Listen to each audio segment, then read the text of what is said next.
Hello, welcome back to This Board Game Life. My name is Mark, and I'm here with my May 2025 month in review. I know I'm running a little behind. If you just saw my April, that's because I forgot to do the April and I forgot to do the May, and here it is, the 24th of June. And I was driving somewhere today, driving to get a part for my truck, and I was like, I don't know why it came up. I was watching someone else. That's right, I was listening to someone else on YouTube, and they were doing their month in review from April, and I was like, did I do mine? I don't remember if I did. So I just recorded that. So if you're seeing this, it's already out.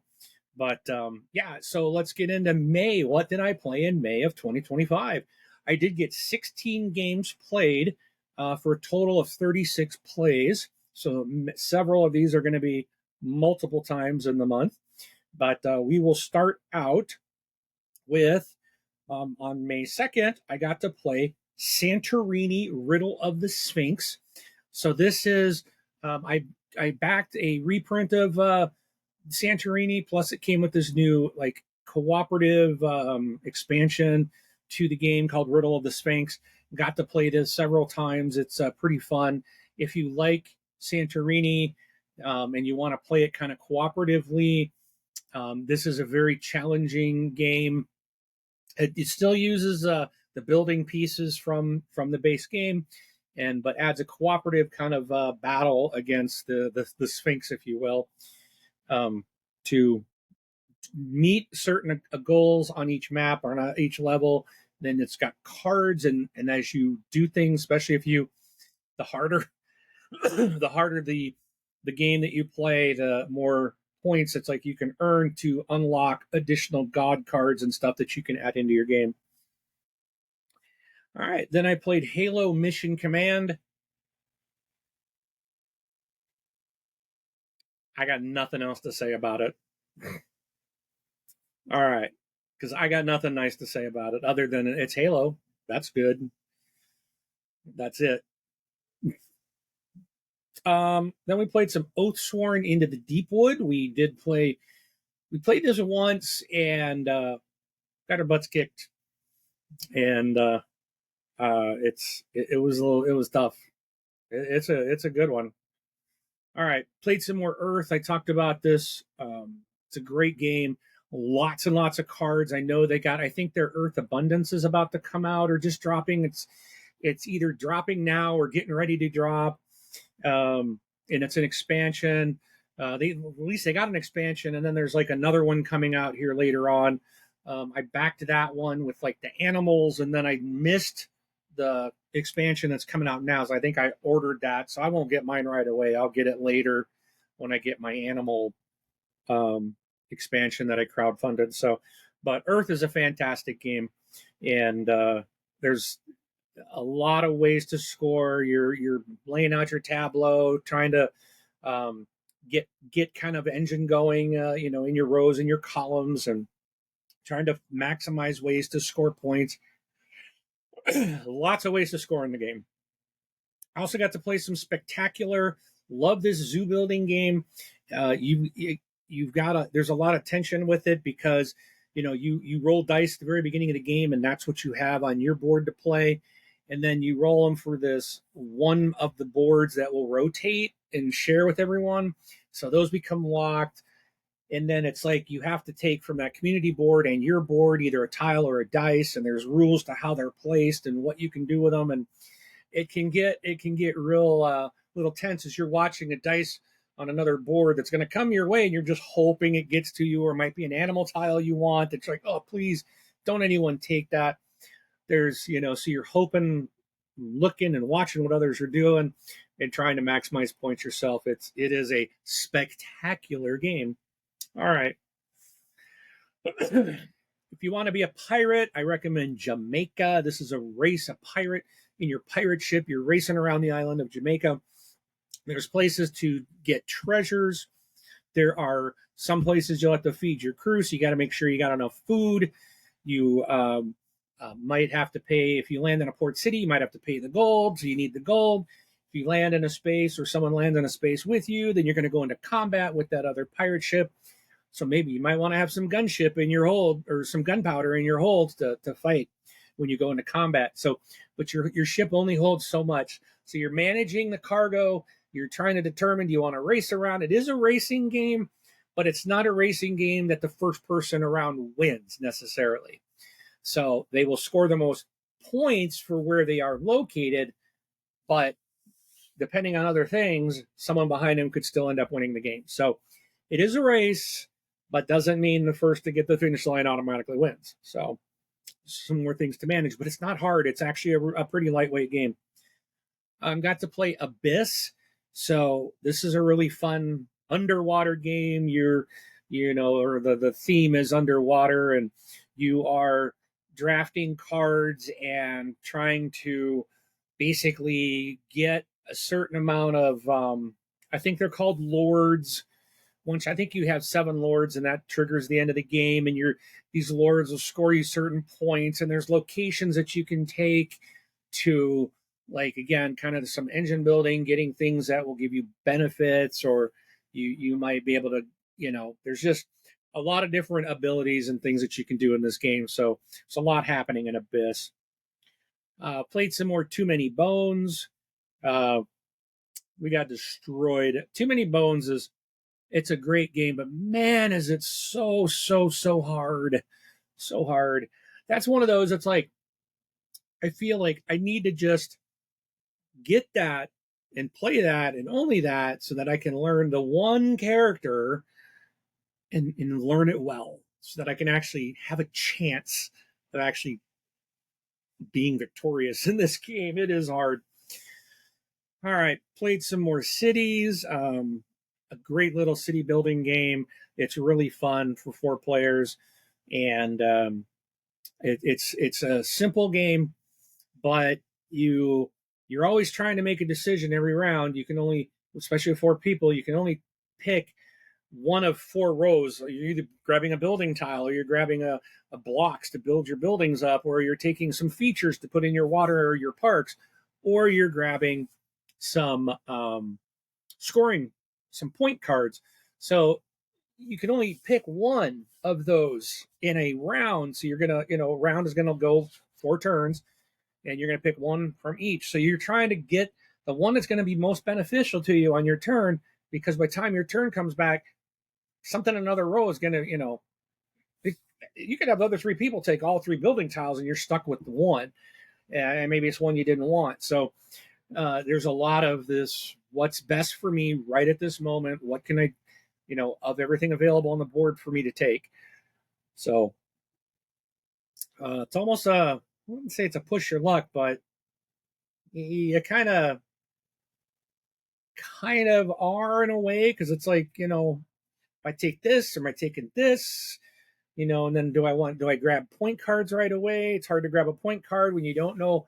You have to meet certain obligations and you haven't even done anything yet. So then if you grab a point card, you're like, okay, I've got to do this. It's fun. It's really, really fun. All right, Flip 7, talked about that before. It's a great little party game for everybody of all ages. Flip 7 is a fantastic game. All right, what else? Let's see. I mentioned those Martian Rails. This was, boy, this was hard for me. This was a heavy game, a lot going on. It's big giant map with all these little tiny dots, and you're using like a dry erase marker to connect. You're basically building railways on Mars to move supplies between all these different points, and it's that's an intense game. Very interesting. I'd never played anything quite like that. And as much as I struggled with it, I would like to play it again. It's one of those, it's like, okay, it's going to take a couple times to figure this one out, but we'll get there. It's really good. I got to play some Dragon Eclipse, and this is the new one from Awakened Realms. You can see, lean there. It's kind of right over my shoulder here. There's several right behind Conservus. There's some more. Those are a couple of Dragon Eclipse boxes, and if you want to know more about those, I did do an unboxing of Dragon Eclipse. It's a big game. It's a big meaty game. You can play it solo or with 2 players. I prefer the 2-player. I did a solo run, and I'm also doing a run through the campaign with a friend of mine. and I do prefer it with another person there. It's tough. It's not an easy game, but it's very, I think, very rewarding. And the interesting thing about it is, even if you lose, the game still continues. So you're not trying to. You are basically battling against these creatures. I've already forgot what they're called. Um, you're not trying to necessarily kill them. You are trying to I forgot what they called it. Oh, it's not been that long. I so many games, it's hard to remember everything. But you basically are trying to, you're kind of like under this spell. I'll call it a spell. It's not what it is, but they're something's happened in the world, and they're kind of going a little crazy, and you're trying to help tame them, get them back to your side, but you might have to defeat them. Doesn't kill them, but even if you can't and you fail and you lose to them, you don't die. The game continues, but the story will change depending on how successful or not that you are. So it's interesting. It's kind of like, almost like a choose your own adventure, right? So, all right. And then you get a hand of cards that you are, when you're successful, you complete things, you get to add new things like new items and new special items and new ability cards and that you can use when you're in your combat. So Dragon Eclipse, beautiful game, a lot of fun. All right, played Super Motherlode. This is a lot of fun. This is a mining game, and I have played this with, I think, 4 players.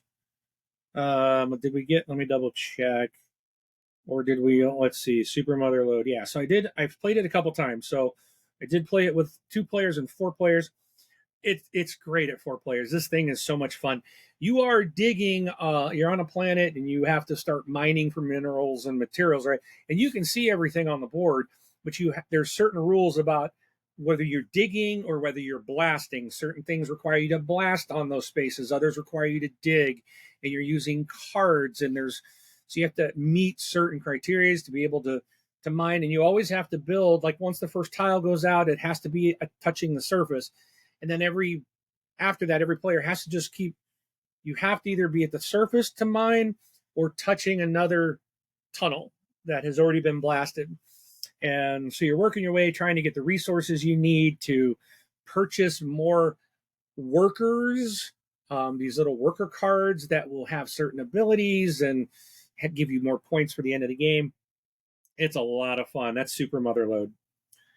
All right, also played Ahoy from Leader Games. This is I had a lot of fun with this. I was the first time I ever played it. I ended up buying this game after I played this, and it's really neat because you're kind of building the game board that has tiles that you will place out.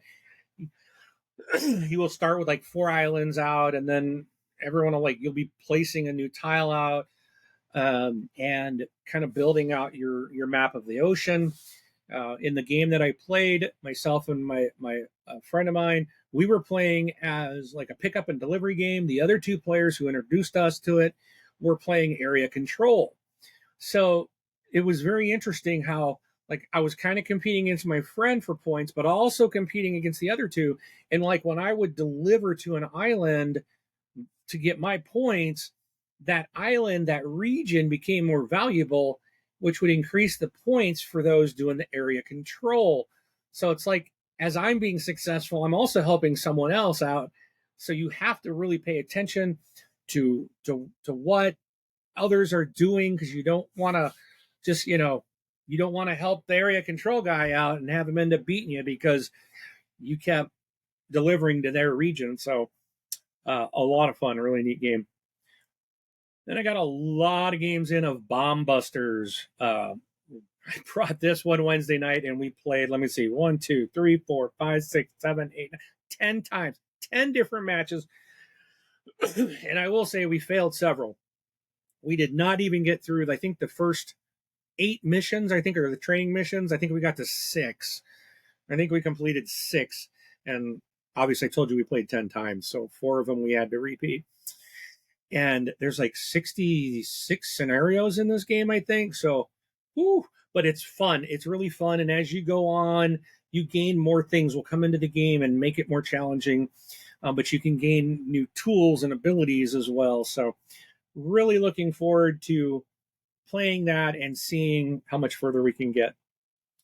All right, still in May. We're almost done. Oh, I got one more left for May, and that was Clank Catacombs. Did play.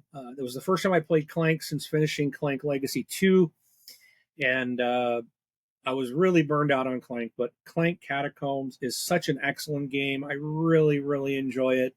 It is so much fun. And I like the catacombs because you are building out, like I mentioned with Ahoy, you get these tiles and you're building the map. So someone can't always run to a certain, like on the other Clank games, it's the board and everything's in the same spot. With Legacy, every time you play, you don't even know where artifact, you just have to start exploring. And you hope that when a tile that you flip up, hopefully it's an artifact. But even then, the first one that comes out is going to be a low scoring artifact. It's not going to be the big one. You have to explore and find a lot of different artifact spaces to start getting to the higher valued ones. But so it's really, really neat mechanic. I really love Catacombs. And yeah, that's how I finished my month of May. So again, that was fewer games played in May than I did. I did 16 compared to 20 in April. But I still had 36 total plays both months, so I did equal that out. And just to give you a sneak peek, today's 24th of June. I got some work to do. I've only played 11 games in June, 17 times, but I do got I only got one more game night, I think, before the end of the month. So June's going to probably be a light one, but I got a lot going on, and I've been sick, so I know I missed I missed 2 solid weeks in there from the end of May to almost the middle of June. So the 11 games are. Now the only reason I got 11 was because just the other day we got to play 1, 2, 3, 4, 5, 6 new games. The other day they were shorter but fun. So I'll talk about those. You'll hear about those in my June review. But all right, again, thank you so much for watching. Please hit that like button, that subscribe button, and please hit that bell icon so you're never missing any new content. And again, please feel free to comment below. Let us know what you played in the month of May, and or what you're currently playing. What are you looking forward to playing? Doesn't matter. We want to hear from you. Hope you have a fantastic day, and we'll see you at the table.